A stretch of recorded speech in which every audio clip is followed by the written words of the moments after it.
Hello friends, welcome to Sajjad Tutorials. Today's lecture is for 12th Standard Commerce Mathematical Logic Exercise number 1.3. कल हम लोग ने पढ़े थे truth table of conjunction and disjunction. आज हम लोग पढ़ेंगे ट्रूथ टेबल ऑफ नेगेशन. ये बहुत ही सिंपल है. अगर हमारा P ट्रू रहा तो हमारा नेगेशन P फॉल्स रहेगा और अगर हमारा P फॉल्स रहा तो नेगेशन P ट्रू रहेगा. एग्जाम्पल जैसे 2 इज एन इवन नंबर, ये नॉर्मल है. ये सेंटेंस में नॉट ऐड कर दो तो हमारा वो क्या हो जाएगा, नेगेशन P. मैंने ये सेंटेंस को क्या दूंगी, P कंसिडर कर लूंगी. ये आप लोगों को लिखकर शो करना है. Let P is equals to 2 is an even number. Therefore negation P is equals to 2 is not an even number.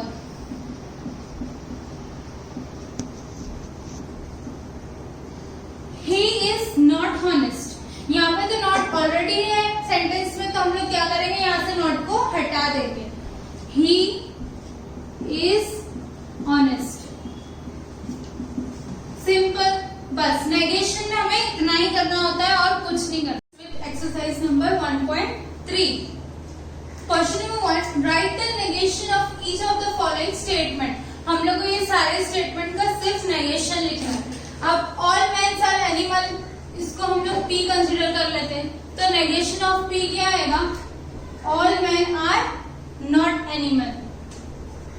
All man are not animal. अब -3 इज अ नेचुरल नंबर, इसको मैंने P ले ली तो मेरा negation P क्या होगा, -3 is not a natural number. -3 is not a natural number. Third, it is false that Nagpur is capital of Maharashtra. तो मेरा नेगेशन P क्या आएगा, false. ये नेगेशन है. नेगेशन से हम लोग को पता चल रहा है कि सेंटेंस नेगेटिव है, तो हम लोग क्या करेंगे, it is true that Nagpur is capital of Maharashtra. तो हमारा नेगेशन P क्या होगा, it is true that Maharashtra तक लिख देना. अब मैं यहाँ पर ट्रू की जगह it is not false भी लिख सकती हूँ. 4. 2 + 3 is not equal to 5. अभी यहाँ पर is not equal to आया तो हम लोग क्या लिखेंगे, 2 + 3 is equals to 5. मेरा नेगेशन P क्या होगा, 2 + 3 is equals to 5. Question number 1 में बस हमें उसका नेगेशन लिखना है. अब question number 2. Right the truth value of negation of each of the following statement. Truth value लिखना है बट हमारे ओरिजिनल स्टेटमेंट की ट्रूथ वैल्यू नहीं लिखना है. उससे पहले जो हम लोग नेगेशन निकालेंगे स्टेटमेंट का, उसकी ट्रूथ वैल्यू लिखना है. देखो √5 इज एन इरेशनल नंबर. पहले तो मैं इसका नेगेशन निकालूंगी तो मेरा नेगेशन P बनेगा √5 is not an irrational number. अब मैं truth value negation of P की निकालूंगी. एग्जाम में बहुत लोग मिस्टेक कर देते हैं घाई में, इसी का P का ही नेगेशन लिख देते हैं, बट हमें P का नेगेशन नहीं लिखना है. ट्रूथ वैल्यू P की नहीं लिखना है, नेगेशन ऑफ P की ट्रूथ वैल्यू लिखना है. नेगेशन ऑफ P क्या है, √5 is not an irrational number. तो हम लोग लिखेंगे truth value of the following statement is false. हम लोग ने किसकी ट्रूथ वैल्यू निकाले, नेगेशन ऑफ P की. Second, London is in England. तो मेरा नेगेशन P क्या होगा, London is not in England. अब ट्रूथ वैल्यू में किसकी निकालूंगी, नेगेशन P की निकालूंगी.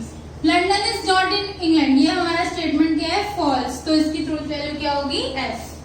Third, for every x belongs to n, x + 3 is smaller than 8. अब for x belongs to n, x belongs to n मतलब हर एक नेचुरल नंबर को हम लोग x की जगह कोई भी नेचुरल नंबर ले सकते हैं. +3 करेंगे तो वैल्यू उसकी क्या होगी, <8 होगी. तो हम लोग इसको नेगेशन कैसा लिखेंगे, अगर यहाँ < है तो हम लोग इसको लिखेंगे >= अगर वहां पर सिर्फ >= होता तो हम लोग उसको लिखते <. समझा. उसी तरह तो अभी हम लोग इसका नेगेशन लिखेंगे. For every x belongs to n, x + 3 is greater than equals to 8.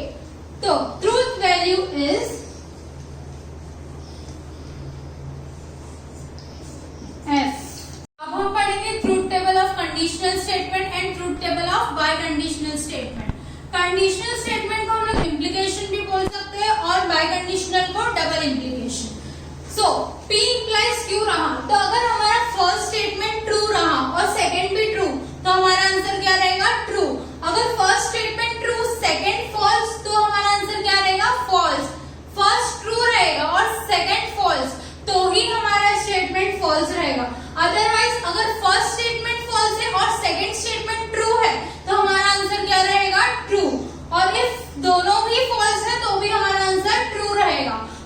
Implication में हमें क्या याद रखने की जरूरत है? अगर फर्स्ट स्टेटमेंट ट्रू है और सेकंड स्टेटमेंट फॉल्स है तो हमारा आंसर क्या रहेगा? False, otherwise true. सिमिलरली अब जब हम लोग बाय कंडीशनल करेंगे तो उसमें हम लोगों को फर्स्ट ट्रू सेकंड ट्रू तो हमारा answer true, first true second false तो false, first false second true false, दोनों भी फॉल्स तो ट्रू। तो डबल इम्प्लीकेशन में हम लोग क्या याद रखेंगे? दोनों जगह सेम है, दोनों जगह ट्रू है या दोनों जगह फॉल्स है, तो हमारा आंसर क्या आएगा? ट्रू आएगा, अदरवाइज फॉल्स रहेगा। यानी अगर दोनों जगह सेम वैल्यू है, ट्रू है तो भी ट्रू, फॉल्स फॉल्स है तो भी ट्रू। कौन सी कंडीशन में? बाय कंडीशनल स्टेटमेंट में, ठीक है। अब हम पढ़ेंगे एग्जांपल लिखेंगे कंडीशनल और बाय कंडीशनल स्टेटमेंट का। If price increases then demand falls, तो ये स्टेटमेंट में क्या यूज हुआ है? इफ भी यूज हुआ है, देन भी यूज हुआ है, तो हमारे यहाँ पे कौन सा कंडीशनल स्टेटमेंट बनेगा? इफ के बाद जो सेंटेंस रहेगा वो हमारा क्या रहेगा? पी, और देन के बाद जो हमारा सेंटेंस रहेगा वो क्या रहेगा? हमारा क्यू। तो हमने पी कंसीडर करे प्राइस इंक्रीजेस, क्यू कंसीडर करे डिमांड फॉल्स, तो हमारा सिंबलिक फॉर्म क्या हो गया इसका? P implies Q. Second, milk is white if and only if the sky is blue. यहाँ पर सेंटेंस में क्या यूज हुआ है? If and only if. तो हमारा P क्या होगा? Milk is white, Q रहेगा sky is blue. अब इसका सिंबलिक फॉर्म हम लोग क्या लिखेंगे? P double implies Q. अगर और आगे तुम लोग को जाके तुम लोग का सिंबलिक फॉर्म बोलेगा कि P double implies Q. P दिया रहेगा, Q दिया रहेगा और हम लोग को स्टेटमेंट फॉर्म करना रहेगा। तो अगर P Q दिया रहेगा उसका सिंबलिक फॉर्म निकालना रहेगा, दिया रहेगा तो हम लोग को स्टेटमेंट बनाने आता है। वैसे इधर भी हम लोग को P Q दिया रहेगा, P implies Q बनाना रहा तो उसका भी हम लोग स्टेटमेंट बना सकते हैं। अब हम एक क्वेश्चन देखेंगे जिसमें हम लोग को क्वेश्चन में ऑलरेडी बोल चुका है कि T and Q ट्रू है, R और S फॉल्स है और उसके हम लोग को ट्रूथ वैल्यू निकालना है। तो ये क्या हमारा क्वेश्चन जिसमें से हम लोग को क्या पता है? P और Q क्या है हमारा, यानी P और Q की ट्रूथ वैल्यू क्या है? ट्रू है, और R और S की ट्रूथ वैल्यू क्या है? फॉल्स है। तो इसको हम लोग दो टाइप से सॉल्व कर सकते हैं, एक ट्रूथ टेबल बनाकर और एक विदाउट टेबल बनाकर। तो पहले हम लोग विदाउट टेबल करेंगे। P की वैल्यू हमें पता है क्या है?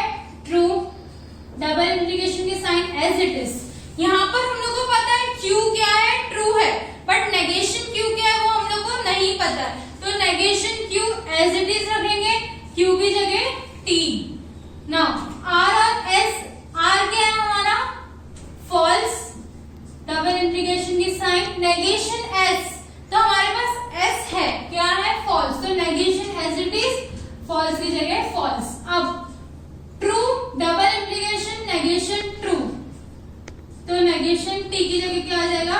F, और नेगेशन F की जगह क्या आ जाएगा?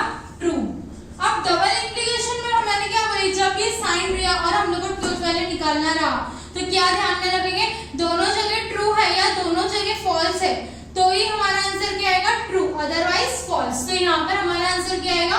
फॉल्स, और यहाँ पर भी हमारा आंसर आएगा फॉल्स, तो हमारा आंसर फॉल्स आ जाएगा क्योंकि F और कंजंक्शन F है, तो हमारा आंसर क्या आएगा? फॉल्स। सिमिलरली अभी हम लोग इसको देखेंगे ट्रूथ टेबल के साथ। सबसे पहले जो जो अल्फाबेट है लिख लो। यहाँ पर हमारे पास P है, Q है, R है और S है। तो P की वैल्यू ट्रू है, Q की वैल्यू ट्रू है, R की वैल्यू F है, S की वैल्यू F है। बट उसके साथ साथ हम लोग को क्या चाहिए? P तो है हमारे पास, नेगेशन क्यों नहीं है? तो लिख दो नेगेशन Q। नेगेशन Q यानी ट्रू का यहाँ पे T है तो यहाँ पर क्या हो जाएगा? F। उसके बाद R है हमारे पास, उसके बाद नेगेशन S नहीं है तो नेगेशन S क्या लिख देंगे? यहाँ पर S का अपोजिट यानी फॉल्स है तो यहाँ पर क्या लिख देंगे? ट्रू। देन अब ये हमारे पास अल्फाबेट्स का सॉल्व हो गया। अब ये ब्रैकेट लेंगे छोटा वाला, P double implication negation Q, यानी यहाँ पर हमारे पास काम किसका किसका है? P का काम है और Q का, नेगेशन Q का काम है। तो फर्स्ट ट्रू है, सेकंड फॉल्स है और यहाँ पर साइन डबल इंप्लीकेशन की है। तो first true second false, first false है सेकंड ट्रू, तो हम लोग को मतलब नहीं, यानी वो आंसर क्या आने वाला है, फॉल्स ही आने वाला है। अगर दोनों जगह ट्रू होता है या दोनों जगह फॉल्स होता तो हम लोग उसका आंसर क्या लिखते हैं, ट्रू। बट यहाँ पर क्या है, फर्स्ट ट्रू सेकंड फॉल्स, तो हमारा आंसर क्या आएगा, फॉल्स। अब ये फर्स्ट ब्रैकेट हो गया, अब सेकंड ब्रैकेट देखते हैं। सेकंड ब्रैकेट क्या है, R double implication negation S. तो यहाँ पर हम लोग आर और नेगेशन एस को देखेंगे, तो हमारा आर क्या है, एफ, और नेगेशन एस क्या है, ट्रू, यानी फर्स्ट फॉल्स सेकंड ट्रू, तो ये भी क्या आएगा हमारा फॉल्स। अब हम लोग पूरा एक साथ ब्रैकेट लेंगे, क्या है हमारा पूरा overall bracket, P double implication minus Q conjunction की साइन है, और R double implication negation S, यानी अब हमको किसका काम है, ये दोनों का काम है, और बीच में कौन सी साइन है, नेगेशन की।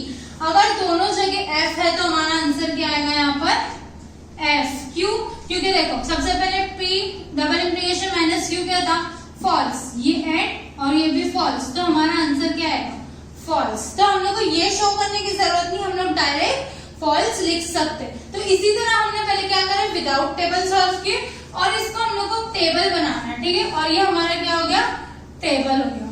नोटबुक में आपको ये सारी चीजें एक लाइन में करना है, और ये स्टेप नहीं दिखाओगे चलेगा, डायरेक्ट एफ लिखोगे तो भी चलेगा। यहाँ विदाउट टेबल कैसे फाइंड आउट करते हैं और विद टेबल कैसे सॉल्व करते हैं। सो गाइस, आज हमने हमारी 1.3 एक्सरसाइज कंप्लीट की और truth table of negation, implication और डबल इम्प्लीकेशंस किए। उसके बाद हमने लास्ट में एक इक्वेशन सॉल्व किया विदाउट ट्रूथ टेबल और विद ट्रूथ टेबल।